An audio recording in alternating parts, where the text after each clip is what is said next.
Well, it has always been my mission to create impact for other people. And throughout my life journey, I played multiple roles, from a daughter to finally becoming a dutiful wife, mother, as well as a daughter-in-law. And of course, if you looked at it from an organization perspective, I was essentially an employee, and now the key stakeholders in my company represents the employees of the company, friends and associates. So every key stakeholder, it's something that represents the people. And impact, from my perspective, it's really about me doing something that can actually impact an individual.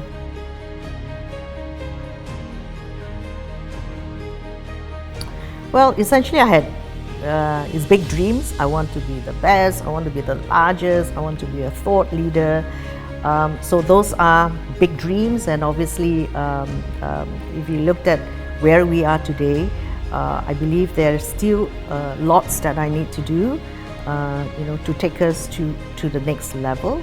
But I essentially believe that everything starts with a dream, right? And once we have that dream, what is really important is to plan for the success and having that will to execute to achieve the results that you want.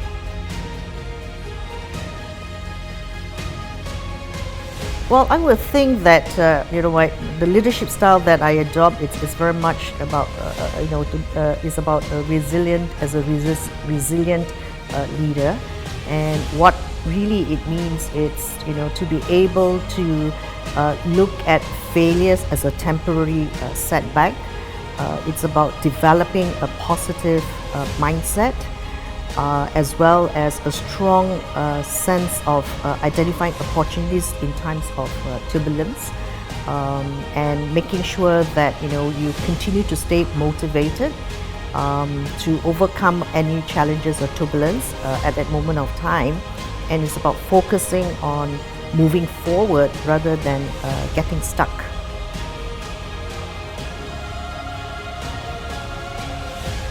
Well, my 16 years of entrepreneurship has essentially taught me many things, in the process of experiencing the triumphs as well as failures. And what it has taught me, it's represented in the 5 Ps of my personal life success. The first P essentially represents, purpose, and followed by the second P, which represents passion.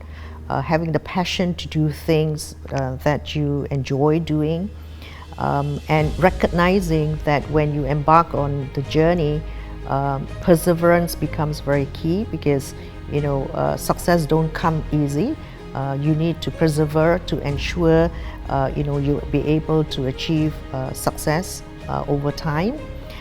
And the 4th P represents persistency, because again, you may not get it with the first try, but with persistency, going through it, learning from the failures, surely you're going to get there.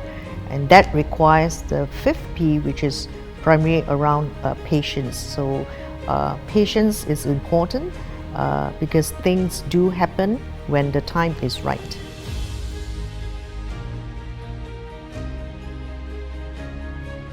Kind of relate back to the recent pandemic situations where I find that having to make hard decisions, it's truly challenging, because cost management was essentially one of the key things that we would need to look at to ensure that it doesn't pose a strain to the organization. So we have to look at our projects and determine whether it is viable and feasible for us to continue with this project. And unfortunately, we actually have one project that actually requires us to make a hard decisions of exiting from that particular project. Now, that essentially has actually impacted about 40 employees in the organization, and so it has been a very painful process for myself personally. But what we had done obviously was to try to redeploy the people into our other projects, which was actually scaling as well as growing. While we were not able to deploy all, but we are certainly very hopeful that as we begin to grow in our other projects, they will get re-employed back into the organization.